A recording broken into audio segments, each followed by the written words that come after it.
প্রিয় ভাই ও বোনেরা, এই বিষয়টি নিশ্চিত জেনে নিন যে 3 শ্রেণীর মানুষ কখনো জান্নাতে প্রবেশ করতে পারবে না। তার মধ্যে 1 নাম্বার হলো যে ব্যক্তি তার প্যান্ট বা পাজামা টাকনুর নিচে পরিধান করে, সে ব্যক্তি জান্নাতে প্রবেশ করতে পারবে না। আমাদের মধ্যে অনেকেই আছে প্যান্ট অথবা পাজামা একটু লম্বা করে বানাই, যাতে করে টাকনুর নিচ পর্যন্ত যায়, কিন্তু এটা আল্লাহ এবং আল্লাহ রাসূল এটা পছন্দ করেন না, এই জন্য তিনি জান্নাতে যেতে পারবেন না। আরেক শ্রেণীর মানুষ হলেন যিনি দান করেন মানুষকে, কিন্তু এই দানের জন্য পরবর্তীকালে আবার তাকে বিভিন্ন ধরনের কথাবার্তা বলেন বা খোঁটা দেন।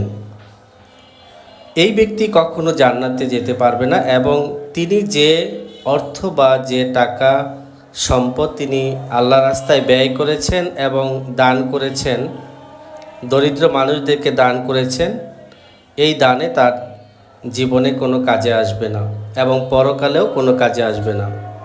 আরেক শ্রেণীর মানুষ আছেন যে ব্যবসা করেন, যিনি আল্লাহ তাআলা ব্যবসাকে হালাল করেছেন এবং সুদকে হারাম করেছেন, কিন্তু এই পবিত্র ব্যবসাকে যারা মিথ্যা কথা বলে মানুষকে ধোঁকা দেয়, প্রতারিত করে এবং অনেক সময় আল্লাহর কসম খেয়ে বলে যে আমার এই বস্তুটি আপনার কাছে বিক্রি করে 1 টাকাও লাভ হয়নি, অথচ তার লাভ হয়েছে, কিন্তু সাধারণ মানুষ সেটা বুঝতে পারেনি, কিন্তু আল্লাহ তো ঠিকই দেখেছেন।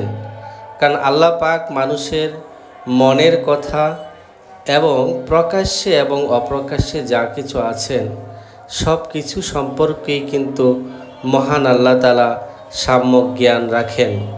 সুতরাং এই যে মানুষের সাথে প্রতারণা করা এবং মানুষকে ধোঁকা দেওয়া, এই ধরনের কর্মকাণ্ডে যারা জড়িত থাকবে তারা কখনোই জান্নাতে প্রবেশ করবে না, এবং স্বয়ং আল্লাহ পাক তাদের সাথে কাল কিয়ামতের দিন দেখাও করবেন না। আসলে ভাই, আমরা যারা ঈমানদার আছি, মুসলমান আছি, তারা আমরা কখনই এই ধরনের কর্মকাণ্ডে লিপ্ত থাকব না, কারণ এর পরিণাম যে কতটা ভয়ানক, কতটা কষ্টের হবে, সেটা মৃত্যুর পরে কিন্তু আমরা তার ফলাফল পেয়ে যাব। আমার কথা থাকবে, আমরা অবশ্যই সৎ পথে চলব এবং সত্য কথা বলবো, কখনো মিথ্যার আশ্রয় নেব না, এবং কোরআন এবং হাদিসের মধ্যে যেই বিষয়গুলো স্পষ্ট করে বলা আছে সেগুলোর উপর আমরা খেয়াল রাখব। আজকে এই পর্যন্তই।